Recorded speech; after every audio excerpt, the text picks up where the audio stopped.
मैंने सुभद्रा का विवाह निश्चित कर दिया है। विवाह निश्चित कर दिया है? किसके साथ? दुर्योधन के साथ। कन्हैया, भला ऐसे रिश्ते की बात सुनकर कौन लड़की हो सकती है जो इनकार करेगी?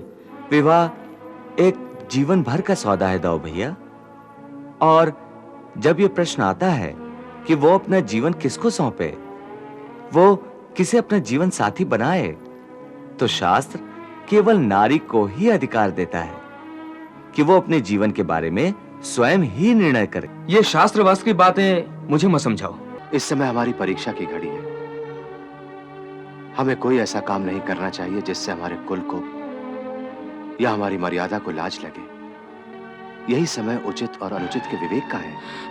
क्या उचित है, क्या अनुचित है, इस समय मेरी समझ में कुछ नहीं आ रहा।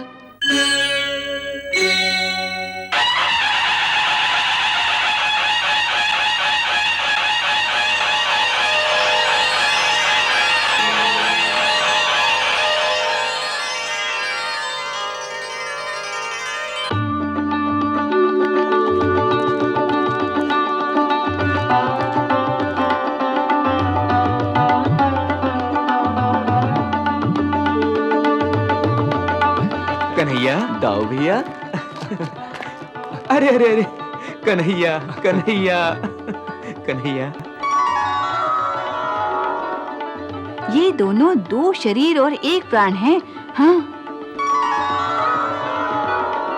कन्हैया, दाऊ भैया।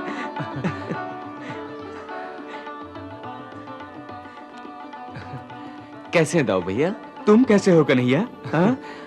अच्छा हूं।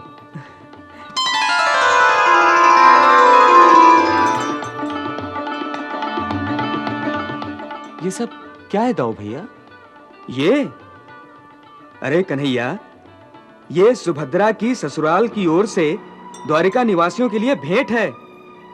सुनो, ये सब नगर में बांट दो और घोषणा कर दो कि सुभद्रा की ससुराल से मिठाई आई है। हाँ? सुभद्रा की ससुराल? ये क्या कह रहे हो दाऊ भैया? कन्हैया, मैंने सुभद्रा का विवाह निश्चित कर दिया है। विवाह निश्चित कर दिया है? किसके साथ? दुर्योधन के साथ। दुर्योधन के साथ? हाँ हाँ, दुर्योधन के साथ। बात पक्की हो गई है? हाँ कन्हैया, उन्होंने मुझसे कन्या की मांग की और मैंने स्वीकार करके तत्काल वचन दे दिया। भला इतना अच्छा रिश्ता मैं कैसे जाने देता? हाँ? ये रिश्ता अच्छा है कि नहीं, प्रश्न इस बात का नहीं है दाऊ भैया। तो क्या प्रश्न है कन्हैया? तुम कहना क्या चाहते हो? मैंने कोई भूल की है? ये रिश्ता अच्छा नहीं है? क्या कहना क्या चाहते हो तुम? बोलो। नहीं दाऊ भैया, मैं आप। कन्हैया, क्या मैं आप कर रहे हो? बोलो, क्या कहना चाहते हो तुम? साफ साफ बोलो। मैं तो केवल इतना कहना चाहता हूं दाऊ भैया कि किसी भी कन्या का विवाह किससे किया जाए, इसका निर्णय लेने से पहले उसकी सहमति लेना आवश्यक है। हाँ कहने से पहले हमें एक बार सुभद्रा से पूछ लेना चाहिए था दाऊ भैया। मुझे उसकी आवश्यकता नहीं लगी कन्हैया।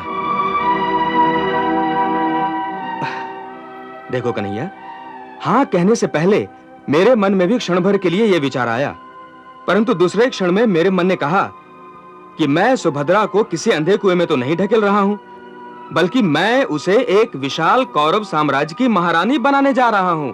समझे? आओ।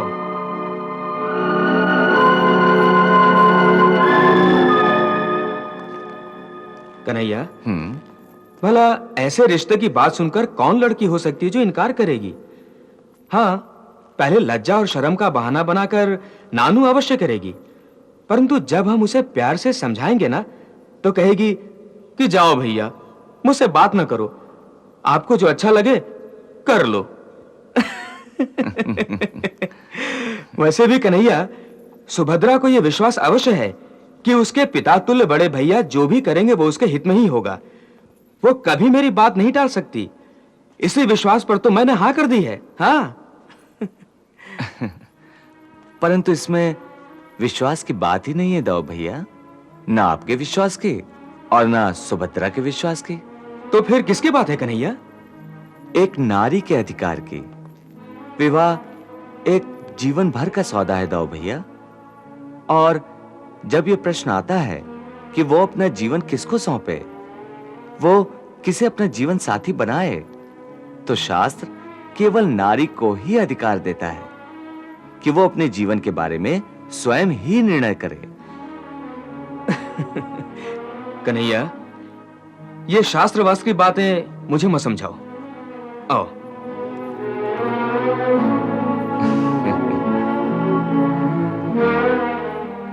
कन्हैया, मुझे एक बात का उत्तर दो। कहिए। क्या मैं सुभद्रा का शत्रु हूं? नहीं तो? क्या मैं सुभद्रा का सुख और उसका भला नहीं चाहता? अवश्य चाहते हैं। तो फिर मुझसे उल्टी सीधी बातें क्यों करते हो?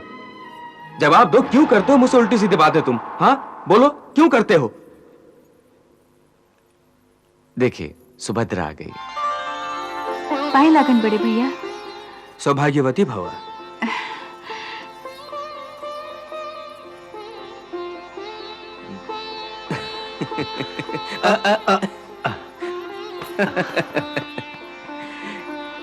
यशस्वी भव। कैसे हो पार्थ? आपकी कृपा है बड़े भैया।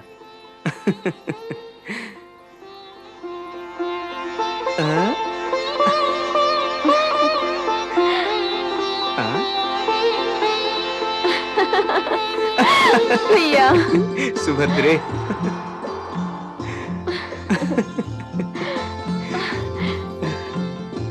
कितने दिन लगा दिए भैया, आपको अपनी छोटी बहन की याद नहीं आई? अरे बहुत याद आई तुम्हारी, बार बार याद आती रही। अगर आपको सचमुच मेरी याद आती तो आप तत्काल चले आते। आप इतने दिन वहां नहीं रहते। सुभद्रे, मेरे इतने दिनों तक वहां रहने का एक बड़ा कारण यह था कि मैं तुम्हारा ही काम कर रहा था। मेरा काम?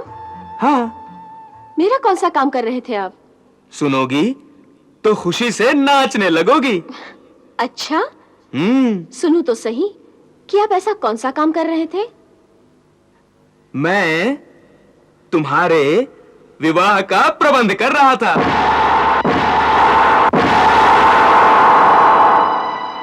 मेरे विवाह का? फूटने लगे ना लड्डू मन में? और अगर ये सुन लोगी कि विवाह किसके साथ निश्चित हुआ है तो होश उड़ जाएंगे, होश। पैर धरती पर नहीं पड़ेंगे। और अर्जुन भी यह सुनकर खुश हो जाएगा कि जिस कुरुकुल का वो वंशज है, उसी कुरुवंश में मैंने इसका विवाह निश्चित कर दिया है। कुरुवंश में? हाँ, कुरुवंश के सम्राट महाराज धृतराष्ट्र के पुत्र युवराज दुर्योधन के साथ मैंने इसका विवाह निश्चित किया है।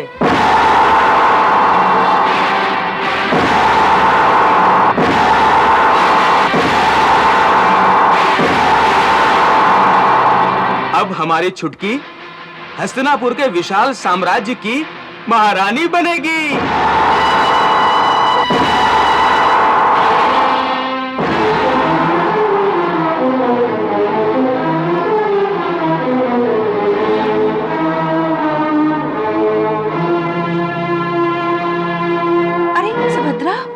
सुभद्रा, हाँ, चलो चलो अपने कक्ष में चलते हैं सुभद्रा, चलो।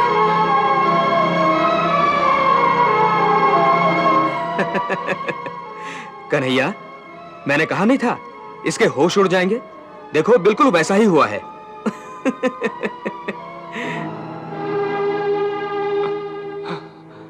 हाँ दो भैया, वही हुआ।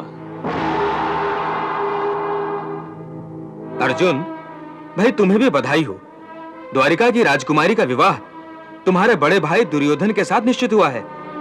महाराज युधिष्ठिर को तत्काल इस शुभ समाचार की सूचना भेजो। जी, जो क्या।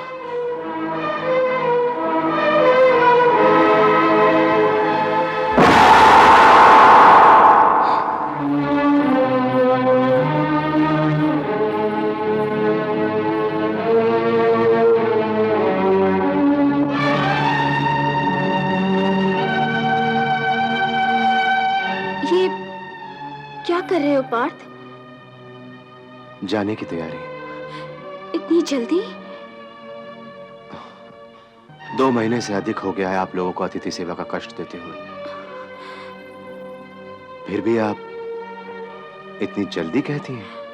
अतिथि सेवा से कष्ट नहीं होता है, उसमें तो एक आनंद होता है। यह आपकी उदारता है, इसके लिए आपका बहुत बहुत धन्यवाद। ये क्या कर रहे हो पार्थ? ऐसी व्यंग भरी बातें करोगे तो मेरा धीरज टूट जाएगा। मैं कोई अनुचित कार्य कर बैठूंगी, फिर मुझसे मत कहना। अनुचित? कैसा अनुचित? देखो सुभद्रे, इस समय हमारी परीक्षा की घड़ी है।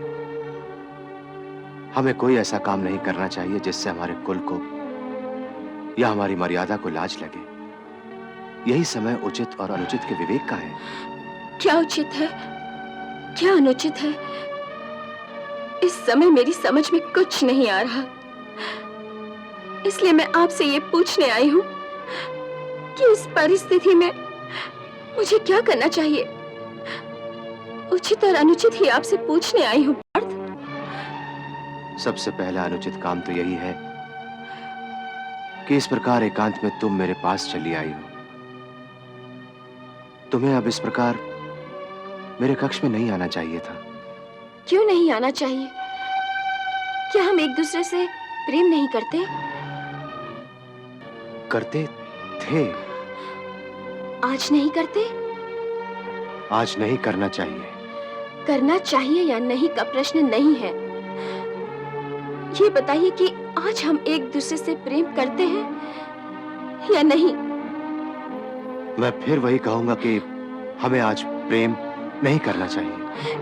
क्यों नहीं करना चाहिए? क्योंकि ये ठीक नहीं। ठीक नहीं का अर्थ बताइए।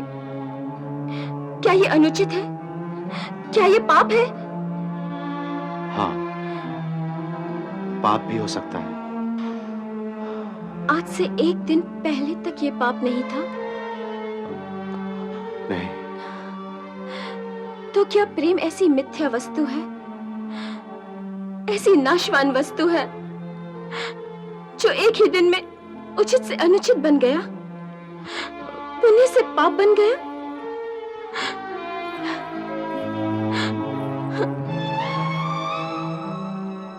प्रेम को तो लोग परम सत्य कहते हैं। कहते हैं कि प्रेम अविनाशी है, जिसका कभी नाश नहीं हो सकता। तो फिर कैसे हमारा प्रेम एक ही दिन में मर गया? प्रेम मरता है कि नहीं, मैं इस पर वाद विवाद नहीं करता, परंतु जो मैं कह रहा हूं उसे ठीक ढंग से समझने की चेष्टा करो। मैं मानता हूं कि सच्चा प्रेम कभी मरता नहीं, परंतु प्रेम की कुछ मर्यादाएं हैं, उसके कुछ नियम हैं, उसके कुछ धर्म हैं। प्रेम का सबसे पहला धर्म है बलिदान। वही सच्चा प्रेमी है जो बलिदान कर सकता है। आज मैं तुम्हारी उत्तेजना में अपनी उत्तेजना भी मिला दूं और हम प्रेम के नाम पर कुछ ऐसा कार्य कर बैठे जिससे तुम्हारे कुल की मर्यादा को कलंक लगे, तुम्हारे बहन भाई के संबंध को लाज लगे, मेरे और कन्हैया के बीच मित्रता के संबंध को लाज लगे, तो क्या हमारा प्रेम कलंकित नहीं होगा? प्रेम तो जीवित रहेगा, परंतु कलंकित प्रेम जीवित नहीं रहेगा। अपने प्रेम को कलंकित करना या उसे कलंक से बचाना, दोनों में से हमारा धर्म क्या है, यह सोचना है हमें। केवल शरीरों के मिलने से ही प्रेम जीवित रहता है? शरीरों के वियोग में भी सच्चा प्रेम तो जीवित रहता है, परंतु वो पवित्र होता है, वो कीर्तिमान होता है, उसकी एक शोभा होती है। इसीलिए मेरी बात को समझो सुभद्रे।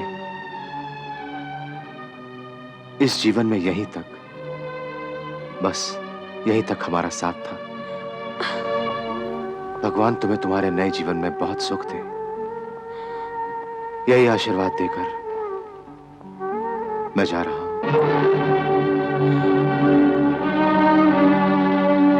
जाइए, अब नहीं रोकूंगी मैं आपको।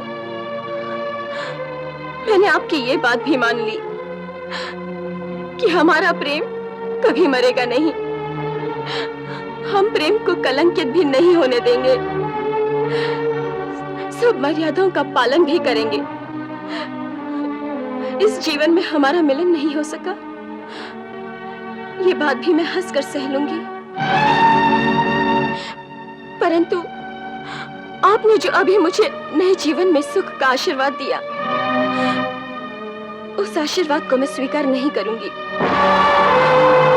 क्योंकि आपसे दूर रहकर अब मैं कोई नया जीवन नहीं जी सकती, और न मैं इस शरीर को किसी और के लिए जीवित रख सकती हूँ। इससे पहले कि कोई और हाथ इसे छुए, मैं शरीर को समाप्त तो कर सकती हूँ। मेरी कोई भूल चूक रही हो तो मुझे अपनी जन्म जन्म की दासी समझकर क्षमा कर दीजिएगा।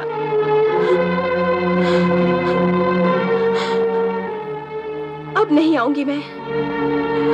हाँ, जब जाओगे तो एक बार रथ से पलटकर जरूर देख लेना। मैं आपके अंतिम दर्शनों के लिए महल की छत पर खड़ी रहूंगी।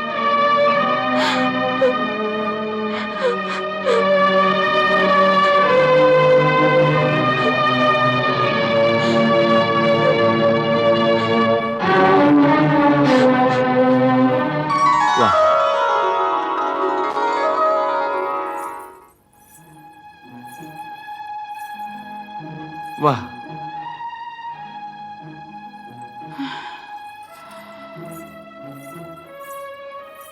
वाह,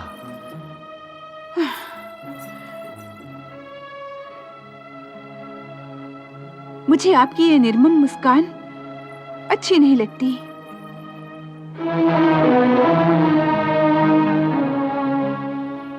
पत्थर का हृदय है आपका। दो प्रेमियों के जीवन में इतना बड़ा भूचाल आ रहा है और आपको उनकी पीड़ा का ध्यान तक नहीं, अपने ही ध्यान में मग्न आनंद ले रहे हैं। हे प्रेम के अवतार, धरती पर प्रेम करने वालों पर क्या बीतती है, उस पर भी दृष्टि डालिए। उन्हीं को तो देख रहा हूँ, इसलिए तो वाह वाह कर रहा हूँ। किसी की पीड़ा में आनंद ले रहे हैं? पीड़ा में आनंद नहीं ले रहा हूं देवी, मैं तो उनके प्रेम की ऊंचाइयां देखकर प्रसन्न हो रहा हूं। कितना आदर्श प्रेम है दोनों का, प्रणाम करने को जी चाहता है। मैं समझी नहीं, ये क्या लीला है? ये मेरी लीला नहीं है देवी, ये प्रेम की पराकाष्ठा है। ये स्मरण रखो कि किसी भी बड़े कार्य की सफलता से पहले एक ऐसा कठिन समय अवश्य आता है जब मानव के पराक्रम और उसके धर्म की परीक्षा होती है। यही प्रकृति का नियम है। उस परीक्षा में जो अपने धर्म से नहीं डोलता, वही श्रेष्ठ जीव होता है। मुझे ये देखकर बड़ी प्रसन्नता हो रही है कि अर्जुन और सुभद्रा दोनों ही इस कठिन परीक्षा के समय अपने अपने धर्म से नहीं डोले।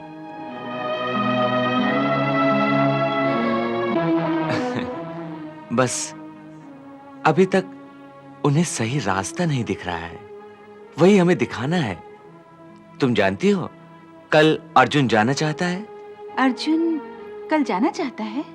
हाँ, वो यहाँ क्या करेगा बेचारा, परंतु तुम चिंता न करो, कल तक कुछ नहीं होगा। तुम अभी विश्राम करो, प्रातः बेला में फिर बात करेंगे।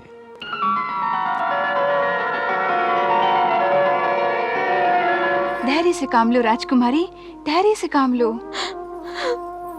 भाभी, अब धैर्य कैसे धारण करूं भाभी? नियति मेरे साथ खिलवाड़ कर रही है। देखो, राजकुमारियां ऐसे विचलित नहीं होती। मेरी तो कुछ समझ में नहीं आ रहा है भाभी। सुभद्रा, भाभी, ऐसे रोते नहीं सुभद्रा, ऐसे रोते नहीं। मेरी तो कुछ समझ में नहीं आ रहा।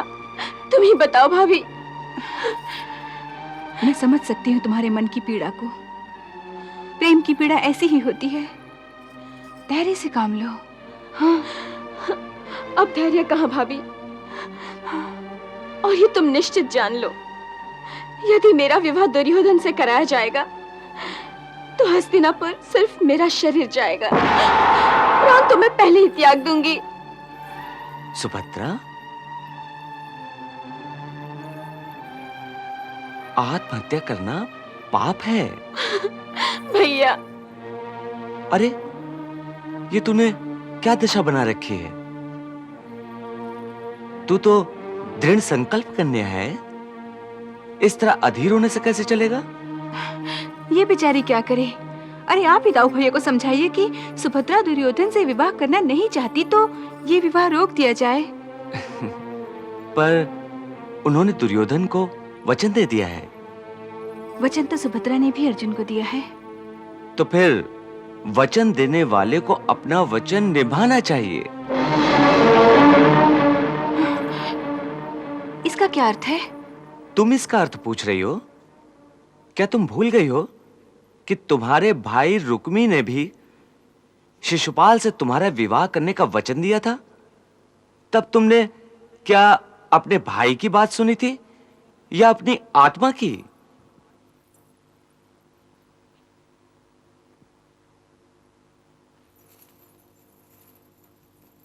कन्हैया, आपने मुझे यहां बुलाया? हाँ। कहिए। तुमसे यह पूछने के लिए बुलाया कि अभी इस परिस्थिति में तुम्हारे क्या करने का इरादा है? और क्या कर सकता हूं? जाने से पहले केवल शुभकामना दे सकता हूं कि इस विवाह से सब सुखी रहे। वाह! इन्हें देखो, एक परमवीर क्षत्रिय योद्धा जब लड़ने का समय आया तो कायरों की तरह रणभूमि को छोड़कर भाग जाने की बात कर रहे हैं। परंतु ये रणभूमि नहीं है मधुसूदन। और रणभूमि किसे कहते हैं पार्थ? ये सारा जीवन एक रणभूमि है जिसमें पग पग पर धर्म और वीरता का परिचय देना पड़ता है। तुम इस समय प्रेम की रणभूमि में खड़े हो। जब किसी दूसरे का हाथ तुम्हारी प्रेमिका की ओर बढ़ रहा है तो तुम्हें उसकी रक्षा करनी चाहिए या कायरों की भांति रणभूमि को छोड़कर भाग जाना चाहिए? परंतु ये तो बताओ कि इस परिस्थिति में मैं क्या कर सकता हूं? एक ओर सुभद्रा है और मेरा प्रेम, दूसरी ओर मेरा सखा है और उसके बड़े भैया। जब दोनों ने सुभद्रा का विवाह दुर्योधन से करने का निश्चय कर लिया है तो सुभद्रा और मैं दोनों विवश हो गए हैं। पहली बात तो यह है कि निश्चय बड़े भैया ने किया है। मैंने कोई वचन नहीं दिया। तो फिर जब भैया ने सबके सामने कहा तो आपने उसका विरोध क्यों नहीं किया? उस समय क्यों नहीं कहा कि मैं ये नहीं होने दूंगा, मैं आपका विरोध करूंगा? क्योंकि मैं छोटा भाई हूं और मेरा धर्म उनसे यह कहने की आज्ञा नहीं देता। इसका अर्थ है कि वो जो भी आज्ञा देंगे वो आपको माननी पड़ेगी। अवश्य।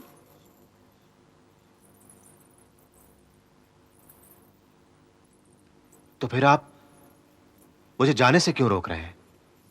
क्योंकि इस परिस्थिति में सुभद्रा को छोड़कर जाना तुम्हारा धर्म नहीं है। ये प्रेम की मर्यादा नहीं है पार्थ। जो मैं करूंगा वो एक छोटे भाई का धर्म होगा, परंतु जो तुम्हें और सुभद्रा को करना चाहिए वो प्रेमियों का धर्म होगा। तुमने अभी कहा था ना कि मैं सबको सुख की शुभकामना देता हूं। तुम्हारे जाने से क्या तुम सुखी होगे? क्या सुभद्रा सुखी रह पाएगी? मैं समझ नहीं सकता कन्हैया कि आप कहना क्या चाहते हैं। केवल इतनी बात कि वीरों की भांति तुम अपने धर्म का पालन करो। परंतु आप देखो पार्थ, इस समय 3 धर्म आपस में टकरा रहे हैं। सुभद्रा का धर्म संकट है कि प्रेम की मर्यादा निभाए या अपने कुल का शिष्टाचार। प्रेम से बड़ा और कोई धर्म नहीं है पार्थ। इसलिए उसने जो अपने प्रेमी को वचन दिए हैं उन्हें निभाना चाहिए। और तुम्हारा धर्म संकट यह है कि जिसके साथ जीवन भर साथ निभाने का वचन दिया था उसे निभाओ, या अपने सखा के विरोध से डरकर प्यार में दिए हुए सारे वादों को भूल जाओ। पार्थ, तुम्हारा एक ही धर्म है कि तुमने जिसे प्रेम का वचन दिया है उसी का साथ निभाओ। फिर यदि तुम्हें मुझसे भी युद्ध करना पड़े तो उससे पीछे ना हटो। आप मुझसे युद्ध करेंगे? ताऊ भैया ने आज्ञा दी तो करना पड़ेगा, वो मेरा धर्म है। ये सब धर्म तो समझा दिए, परंतु इस उलझन को सुलझाया कैसे जाएगा?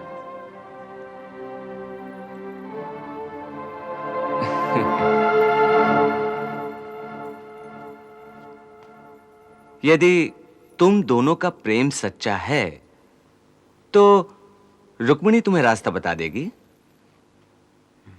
कि ऐसी परिस्थिति में उसने क्या किया था। परंतु एक ही शर्त है कि निश्चय दृढ़ हो और प्रेम सच्चा हो। फिर कोई भी शक्ति तुम्हें विचलित नहीं कर सकती और ना ही अलग कर सकती है।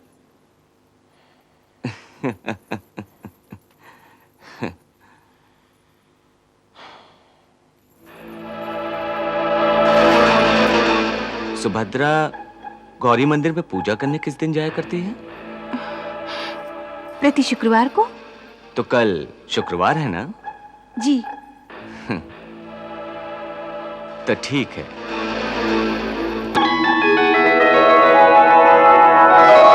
कन्हैया, अपनी लाडली बहन का विवाह इतनी धूमधाम से होना चाहिए, इतनी धूमधाम से होना चाहिए कि सारे संसार को पता चल जाए कि द्वारिका का ऐश्वर्य संसार में सर्वश्रेष्ठ है। मेरी भी यही इच्छा है दाऊ भैया। अरे वो तो होनी चाहिए कन्हैया, क्योंकि कुलीन वंश की यह परंपरा है कि एक भाई जैसा सोचता है दूसरा भाई वैसा ही करता है।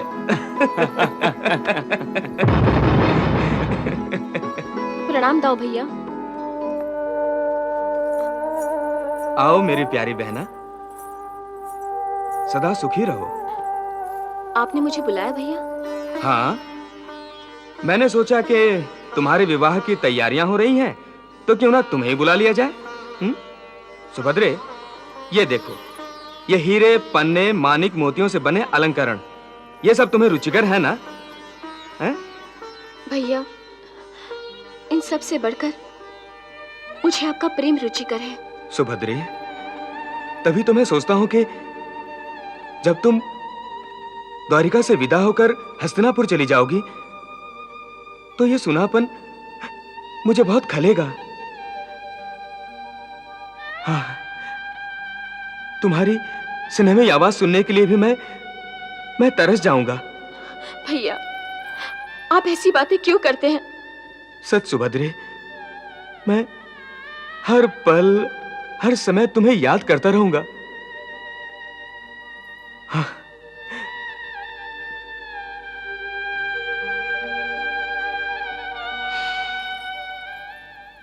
सुभद्रे, कभी कभी क्रोध में आकर मैं तुम्हें डांटता भी रहा हूं, इसके लिए मुझे क्षमा कर दे। परंतु इसके पीछे भी हर समय तुम्हारे हित की ही भावना रही है मेरे मन में। आज भी तुम्हारा विवाह निश्चित करते हुए मैंने तुम्हारा हित ही सोचा है।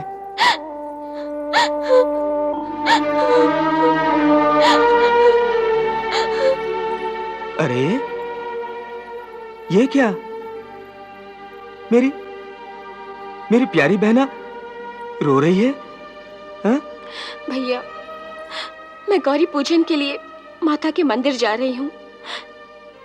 मुझे आशीर्वाद दीजिए कि माता मेरी पुकार सुन लें। अवश्य सुनेंगी। मेरी प्यारी बहना माता से जो भी वरदान मांगेगी, माता उसे अवश्य पूरी करेंगी। ये मेरा आशीर्वाद है।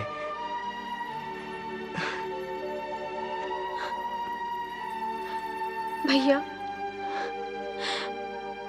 आज्ञा दो। आयुष्मान भव, सदा सुखी रहो। तुम्हारी सब मनोकामनाएं पूर्ण हो। जाओ।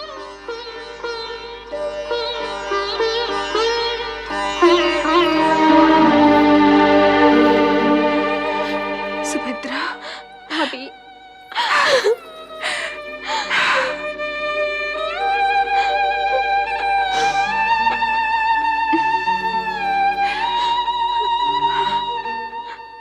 मैं जाऊं? हाँ हाँ, जाओ, जल्दी जाओ। सुनो, राजकुमारी का ध्यान रखना। जो आज्ञा। जाओ।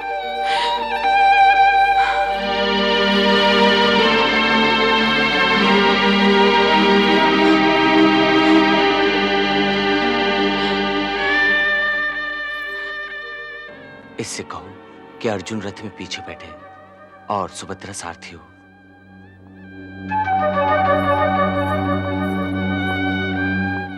अर्जुन को रथ में पीछे बिठाना और सारथी तुम बनना।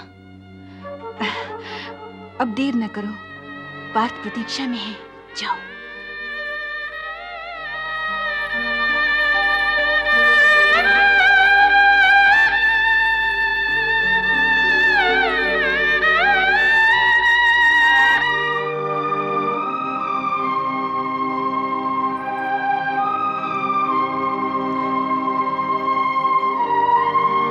कन्हैया, हम्म। सुभद्रा यूं बार बार पीछे मुड़कर क्यों देख रही थी? ऐसा लग रहा था मानो वो इस क्षण हमसे ससुराल जाने के लिए विदा मांग रही हो।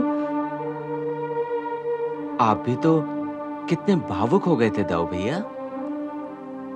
सच पूछो तो मुझे भी ऐसा लग रहा था जैसे वो सचमुच अपने पति के घर जा रही हो। अरे कन्हैया, बहन को विदा करने के सोचने मात्र से ही मेरे मन में ना जाने क्या होने लगता है। सचमुच कन्हैया, बड़ी बड़ी प्यारी बहना है हमारी। एक ही तो बहन है हमारी भैया। आज आप उसे मंदिर जाते देखकर इतने विचलित हो गए, कल जब वास्तव में उसे विदा करेंगे तो आपकी क्या दशा होगी दाऊ भैया? कन्हैया, तुम तो जानते ही हो मैं बड़ा सीधा साधा व्यक्ति हूं। मन को स्पर्श करने वाली किसी भी घटना से भावुक हो जाता हूं। इसी बात का तो लाभ उठा लेते हैं आपसे चालाक लोग।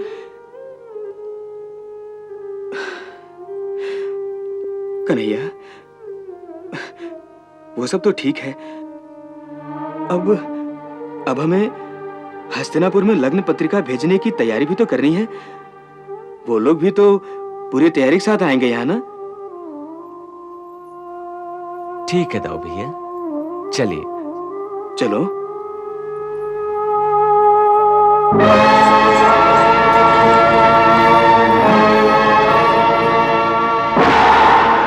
सावधान सावधान, मैं कुंती पुत्र अर्जुन सबके सामने इस देवी को साक्षी मानकर सुभद्रा को अपनी पत्नी स्वीकार करता हूं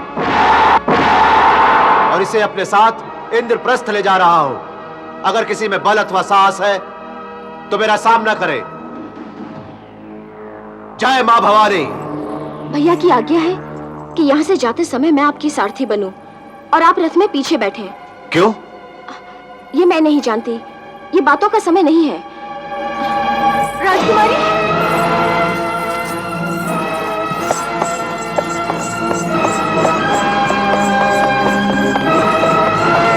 महाराज, महाराज, अर्जुन ने राजकुमारी का हरण कर लिया है। क्या? क्या? अर्जुन का ये दुस्साहस, उसके इतने हिम्मत की वो सुभद्रा का हरण कर ले? असंभव। असंभव नहीं महाराज, ऐसा हो चुका है। अगर ऐसा हो चुका है तो अर्जुन को उसका दंड भी भुगतना होगा। सात्यकी और अक्रूर से कहना सेना तैयार करे। जो आज्ञा। क्या बात है दाऊ भैया? क्या तुमने सुना नहीं कन्हैया? तुम्हारे ही मित्र ने हमारी बहन का हरण कर लिया है। और तुम चुप हो? कन्हैया, हमें युद्ध का न्योता दिया गया है और तुम चुप हो? हमारी मर्यादा का हनन हुआ है और तुम चुप हो कन्हैया? मैं चुप नहीं हूं दाऊ भैया, परिस्थिति पर विचार कर रहा हूं। विचार? कन्हैया, तुम विचार ही करते रहो। मैं अकेला ही यादव सेना को लेकर जाता हूं और उस अर्जुन को बंदी बनाकर लाता हूं। सुनो, जाओ और सात्यकी से कहो कि यादव सेना को तत्काल कूच करने की आज्ञा दे।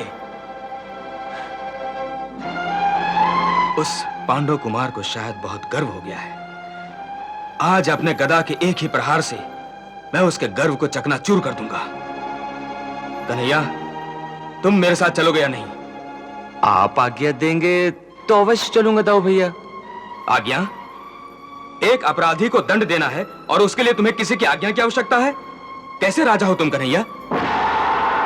परंतु जिसे दंड देने जा रहे हैं वो अपराधी है कि नहीं, राजा को यह भी तो सोचना चाहिए। कन्हैया, अर्जुन के अपराधी होने का इससे बड़ा प्रमाण और क्या होगा कि उसने एक भोली भाली राजकुमारी का अपहरण किया है। उसने अपहरण किया है? और किसने? दाऊ भैया, मुझे तो कुछ और ही सूचना मिली है। क्या?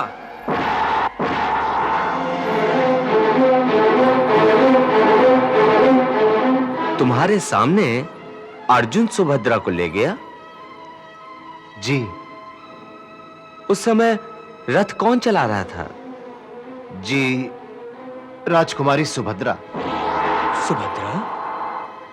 क्या कह रहे हो? राजकुमारी सुभद्रा रथ चला रही थी? और अर्जुन कहां था? राजकुमारी सुभद्रा ने उन्हें कहा था कि आप रथ में पीछे बैठिए। पीछे? इसका मतलब है कि अर्जुन ने सुभद्रा का अपहरण नहीं किया, बल्कि राजकुमारी सुभद्रा ने अर्जुन का अपहरण किया है। एक बेचारे परदेसी को भगाकर ले गई। सो असली अपराधी सुभद्रा है। चलो भैया, सेना लेकर चलें उस अपराधी को पकड़ने के लिए, और उसके हाथ पैर बांधने के लिए मोटी मोटी जंजीरें साथ ले लेना। क्या कह रहे हो तुम कन्हैया? हम अपनी सुभद्रा को बंदी बनाएंगे? हाँ भैया, जो अपराध करेगा उसे दंड तो देना ही चाहिए। अर्थात ये कि सुभद्रा अर्जुन से प्रेम करती है, और जब उसके भाइयों ने उसके सच्चे प्रेम को ठुकरा दिया और किसी सम्राट पुत्र से उसका विवाह निश्चित कर दिया, तो वे बेचारी मजबूर हो गई और वो अपने सच्चे प्रेमी के साथ गंधर्व विवाह करके अपनी ससुराल चली गई। अब यदि ये उसका अपराध है। यदि इस द्वारिका में एक नारी को अपना जीवन साथी चुनने का अधिकार नहीं दिया जा सकता, तो ठीक है, चलिए उसे बंदी बनाकर दंड दें। कन्हैया, आखिर ये सब का क्या मतलब है? यही कि अर्जुन ने सुभद्रा का हरण नहीं किया है भैया, बल्कि सुभद्रा स्वयं अर्जुन का हरण करके ले गई है। वास्तव में वो एक दूसरे से असीम प्रेम करते हैं। वो तो ठीक है कन्हैया, परंतु मेरे वचन का क्या होगा जो मैं हस्तिनापुर में दुर्योधन को दे चुका हूं? इसीलिए मैंने कहा था कि सुभद्रा से पूछे बिना हमें वचन नहीं देना चाहिए। आखिर सुभद्रा की सहमति तो लेनी थी, और फिर आपने तो उसे सदा सुखी रहने का आशीर्वाद भी दिया था। यदि आप सुभद्रा का हाथ दुर्योधन के हाथ सौंप देंगे तो क्या वो सुखी रह पाएगी? नहीं, कदापि नहीं। और फिर आपका आशीर्वाद असत्य हो जाएगा। परंतु आप दोषी नहीं है दाऊ भैया। तो दोष किसका है? अपराधी कौन है कन्हैया? कोई भी नहीं। कोई नहीं? कन्हैया, तो क्या अर्जुन और सुभद्रा भी? हाँ भैया, हाँ? आखिर अर्जुन भी तो कुंती बुआ का पुत्र है, राजसूय यज्ञ करने वाले महाराज युधिष्ठिर का भाई है ना रुक्मिणी? हाँ। इंद्रप्रस्थ राज्य हस्तिनापुर राज्य से श्रेष्ठ है, क्योंकि वहां धर्म का शासन है। इसीलिए आपको इस विवाह से मन मैला करने की कोई आवश्यकता नहीं है दाऊ भैया।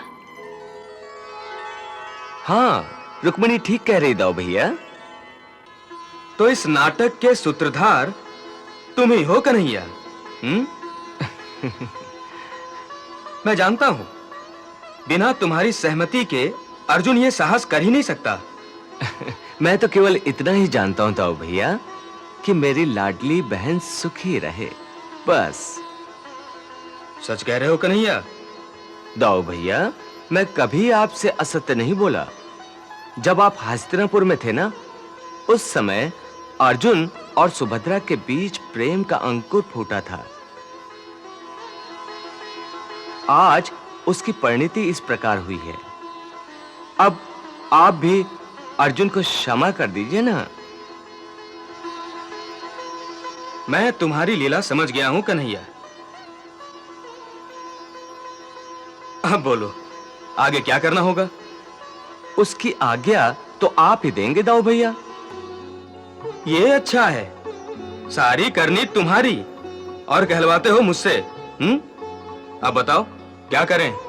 मेरी तो यही इच्छा है कि यथाशीघ्र अर्जुन और सुभद्रा को द्वारिका लाएं और उनका विवाह धूमधाम से करें।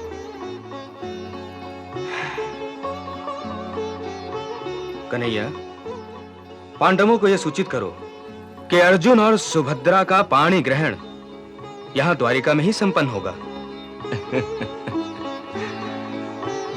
जो आज्ञा दाऊ भैया।